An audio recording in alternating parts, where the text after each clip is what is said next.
ഇന്ന് തന്നെ ഡൗൺലോഡ് ചെയ്യൂ. കാണൂ നിങ്ങളുടെ ഫേവറേറ്റ് ഷോസ്. പറയാൻ എളുപ്പമാ, പക്ഷേ നീ അമ്മയും കൂടി എവിടേക്ക് പോകും? എവിടെയെങ്കിലും ആരെങ്കിലും ഉണ്ടോ നിങ്ങൾക്ക്? ഇവിടെ ആരും പ്രതീക്ഷിച്ചിട്ടല്ലോ ഈ അലച്ചിലൊക്കെ തുടങ്ങിയത്. ഞങ്ങളുടെ ജീവിതം കൊണ്ട് ആർക്കും ഒരു ഉപകാരമില്ല ഗോപാലമാമ.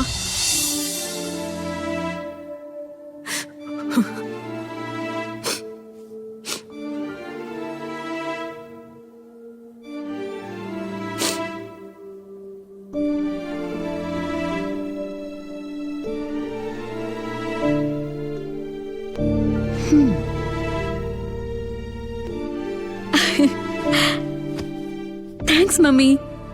ഇപ്പോഴാ മമ്മി എന്റെ പഴയ മമ്മിയായത്. എന്റെ ആഗ്രഹം മമ്മി സാധിച്ചു തന്നല്ലോ. അവരോട് മമ്മി നാടുവിടാൻ പറഞ്ഞല്ലോ. പറഞ്ഞു. ഹാ, മമ്മിക്കത് നല്ല ബുദ്ധിമുട്ടുണ്ടാക്കിയെന്ന് എനിക്കറിയാം. പറഞ്ഞിട്ട് കാര്യമില്ല മമ്മി. മമ്മി സ്നേഹിക്കാൻ അറിയാവുന്നയാളാ. മമ്മി എന്നോട് കാണിക്കുന്ന സ്നേഹത്തിന്റെ 1000-ൽ 1 അംശം കാണിച്ച പോലും അവൾക്കൊക്കെ അത് വലിയ കാര്യമായിരിക്കും. സത്യത്തില് ഇടയില് മമ്മി അവളോട് അല്പം സ്നേഹം കാണിച്ചത് നന്നായി എന്നുള്ള അഭിപ്രായം എനിക്ക്. എന്താ കാരണം? എന്തെന്നൊന്ന് പറ മമ്മി. എനിക്കറിയില്ല. മമ്മി അങ്ങനെ സ്നേഹം കാണിച്ചതുകൊണ്ട് അവളുടെ മനസ്സിൽ മമ്മിയെക്കുറിച്ച് ഒരു നല്ല ചിത്രമുണ്ട്. മമ്മി പറഞ്ഞ അനുസരിക്കണമെന്ന് അവൾക്ക് ആഗ്രഹം ഉണ്ടാവും, ഇല്ലേ? ആ കടപ്പാട് നല്ലതല്ലേ. അവൾ ഇനി തിരിച്ചു വരില്ലെന്ന് അതുകൊണ്ട് തന്നെ നമുക്കൊരു ഗ്യാരണ്ടി അല്ലേ? അല്ലേ സിനി ചേച്ചി? ഓ, ഒരു നല്ല കാര്യം ചോദിക്കുമ്പോ എന്തെങ്കിലും ഒരു അഭിപ്രായം പറഞ്ഞൂടെ? ഈ കാര്യത്തെ എനിക്കൊരു അഭിപ്രായമില്ല. മാം എന്ത് തീരുമാനിക്കുന്നോ അതാ ഞാൻ അനുസരിക്കാറ്. എന്നാ പിന്നെ മമ്മിയുടെ തീരുമാനങ്ങൾ അനുസരിച്ചോ? അല്ല മമ്മി, മമ്മിയുടെ മനസ്സില് ഇപ്പോഴും ടെൻഷനൊന്നും കുറഞ്ഞിട്ടില്ലല്ലോ.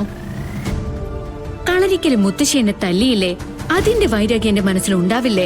ഞാൻ തിരിച്ചു പോവോ? അങ്ങനെ 100 ചോദ്യങ്ങൾ മനസ്സിൽ ഇങ്ങനെ കിടക്കുന്നില്ലേ? ഒറ്റയടിക്ക് ഞാനിതിനൊരു മറുപടി പറയട്ടെ. ഞാൻ തിരിച്ചു പോവും. മമ്മി ഞെട്ടി അല്ലേ? എന്റെ മമ്മി, മുത്തശ്ശി എന്നെ ഒരു അടിയടിച്ചു. അത് മറക്കാൻ ഞാനങ്ങ് തീരുമാനിച്ചു. എന്നിട്ട് നേരെ ഇവിടുന്ന് അങ്ങ് പോവും. സ്നേഹത്തോടെ എല്ലാരടുത്തും പെരുമാറും. നവീന്റെ കൂടെ നവീൻ ആഗ്രഹിച്ച പെണ്ണായി ഞാൻ നടക്കും. കാരണം എന്താണെന്നറിയോ? എന്റെ ജീവിതത്തിന്റെ സേഫ്റ്റിക്ക് വേണ്ടി ഇത്രയും കടുത്ത തീരുമാനമെടുത്ത മമ്മിയോട് എനിക്ക് നീതി കാണിക്കണ്ടേ? സോ ഞാൻ തിരിച്ചു പോവും.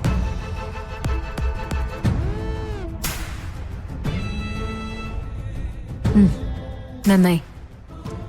കൃഷ്ണനെ കൊണ്ട് ഇനിയൊരു ശല്യം ഉണ്ടാവില്ല, അതെനിക്കുറപ്പാ. പക്ഷേ നവീന്റെ കൂടെയുള്ള നിന്റെ ജീവിതം അത് നിന്റെ കയ്യിൽ മാത്രം. ഇനിയൊരു ആപത്തിന്റെ ഘട്ടത്തിൽ രക്ഷിക്കാൻ കൃഷ്ണയില്ല. അവളായിട്ട് മാറാൻ നിനക്ക് കഴിയണം. അത് ഞാൻ ഏറ്റു മമ്മി. Thanks for everything.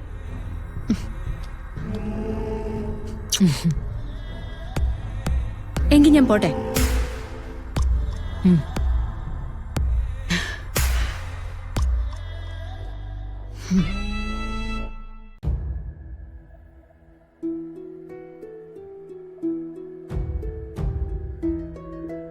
എന്നാലും എന്തൊരു പറച്ചിലാ ഇത്, നാട് വിട്ടു പോണോന്നൊക്കെ.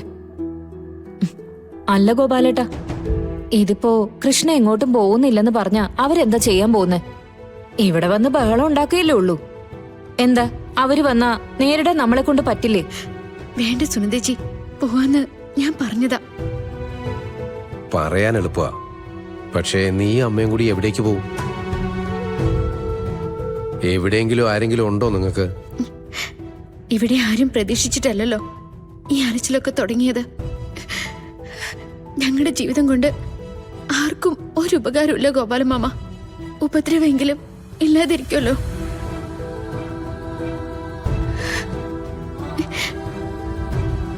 പോണം, ആർക്കും ശല്യമില്ലാത്ത ഒരിടത്തേക്ക് പോണം. എന്നെ കാണാൻ അവരാരും ആഗ്രഹിക്കാത്ത പോലെ അവരെയൊക്കെ കാണാതിരിക്കാൻ എനിക്കും ആഗ്രഹമുണ്ട്. ആർക്കോ വിധിച്ച ഒരാളെ എവിടെങ്കിലും വെച്ചൊന്ന് കണ്ടു കഴിഞ്ഞ അന്ന് മുഴുവനും ടെൻഷനാ. എന്തിനു വേണ്ടി? എനിക്കിതൊന്നൊക്കെ ഒന്ന് മാറി നിൽക്കണം. അതുകൂടെ ആലോചിച്ചപ്പോഴാ സിത്താരാമ്മയുടെ ഇത് പറഞ്ഞപ്പോ ഞാൻ സമ്മതിച്ചേ.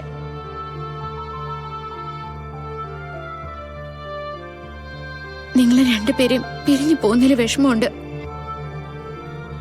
ദൈവം പോലും താങ്ങായി നിൽക്കാത്ത സമയത്ത് നിങ്ങൾ രണ്ടുപേരും അന്ന് താങ്ങായി ചേർത്ത് പിടിച്ചത് എന്നെയും എന്റെ അമ്മയെയോ. ഞങ്ങളും വല്ലാതെ വിഷമിക്കാടി. വഴിയിൽ നിൽക്കുന്ന ഒരു അമ്മയും മോളായിട്ടല്ലല്ലോ ഞങ്ങൾ നിങ്ങളെ കണ്ടത്. കഴിഞ്ഞ കുറെ നാളുകളായിട്ട് എത്രയോ കൊല്ലത്തെ ബന്ധമുള്ള ആളുകളെ പോലെയല്ലേ നമ്മള്. എന്തായാലും ഒരു കാര്യം ഉറപ്പാ, നവീന്റെ ആ കുടുംബത്തിലുള്ള എല്ലാവരുടെയും കണ്ണുവെട്ടിച്ച് ഈ സിറ്റിയിൽ കഴിഞ്ഞുകൂടാമെന്നുള്ളതിന് ഉറപ്പില്ല. ഇപ്പൊ തന്നെ എത്രയോ സ്ഥലത്ത് നമ്മൾ പ്രതീക്ഷിക്കാത്ത സമയത്ത് നവീൻ വന്നു. അതൊക്കെ കൊണ്ടാ ഗോപാലൻ മാമ എല്ലാം അവസാനിപ്പിക്കുന്നേ. ഈ പോക്ക് ഞാൻ നിസ്സാരായിട്ട് കാണും. പക്ഷെ അമ്മയ്ക്ക് അതിന് പറ്റുമെന്ന് എനിക്ക് തോന്നുന്നില്ല. അമ്മയോട് നിങ്ങൾ രണ്ടുപേരും കാര്യങ്ങളൊക്കെ പറഞ്ഞ് മനസ്സിലാക്കണം, സമ്മതിപ്പിക്കണം. തങ്കത്തിന്റെ അവസ്ഥ ഇതുവരെ നേരെയായിട്ടില്ല. നിനക്കാണെങ്കിൽ കൃത്യമായിട്ടൊരു ജോലിയില്ല. ഏതെങ്കിലും ഒരു പുതിയ സ്ഥലത്ത് ചെന്നാ അവിടെയുള്ള ആൾക്കാരെങ്ങനെയാ, ഒരമ്മയും മകളും തനിച്ചു ചെല്ലുമ്പോ പെരുമാറ്റം എങ്ങനെയായിരിക്കും? പേടിക്കാൻ ഒരുപാടുണ്ട്. പേടിക്കാൻ തീരുമാനിച്ച അതിനല്ലേ നേരണ്ടാവും. തൽക്കാലം നമുക്ക് നടക്കാനുള്ള കാര്യങ്ങൾ നോക്കാം. ഞാൻ പറഞ്ഞത് കേട്ടല്ലോ, സിത്താര മാഡം എന്നോട് ഈ നാട്ടിൽ നിന്ന് പോവാൻ പറഞ്ഞു എന്ന് കേട്ടാ അമ്മ പ്രതിഷേധിക്കും. പറഞ്ഞു സമ്മതിപ്പിക്കേണ്ടത് നിങ്ങളുടെ രണ്ടുപേരുടെ ഉത്തരവാദിത്ത. ഞാൻ സിത്താര മാഡത്തിനോട് പോയെന്ന് സംസാരിച്ചു നോക്കട്ടെ. ആ ഒരു വാക്കിന് വെറുതെ കളയണ്ട. എന്റെ മുഖത്ത് നോക്കാതെയാണെങ്കിലും സിത്താര മാഡം പറഞ്ഞൊരു കാര്യമുണ്ട്. ഇനി ആരോട് സഹതാപം കാണിക്കാൻ പറ്റില്ല. എന്റെ മോളുടെ കാര്യം തന്നെയാ എനിക്ക് പ്രധാനെന്ന്.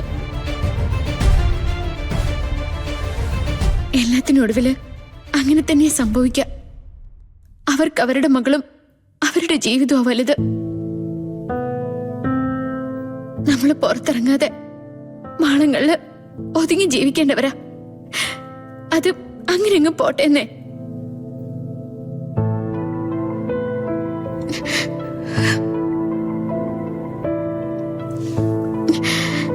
എന്നാ ഞാനിപ്പോ വരാം.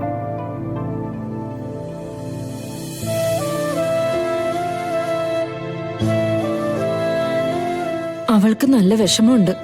ഉണ്ടാവും.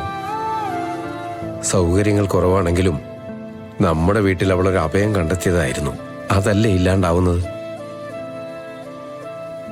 പാവങ്ങളെ ഓടിച്ചോടിച്ച് ദൈവത്തിന് മതിയായിട്ടുണ്ടാവില്ല.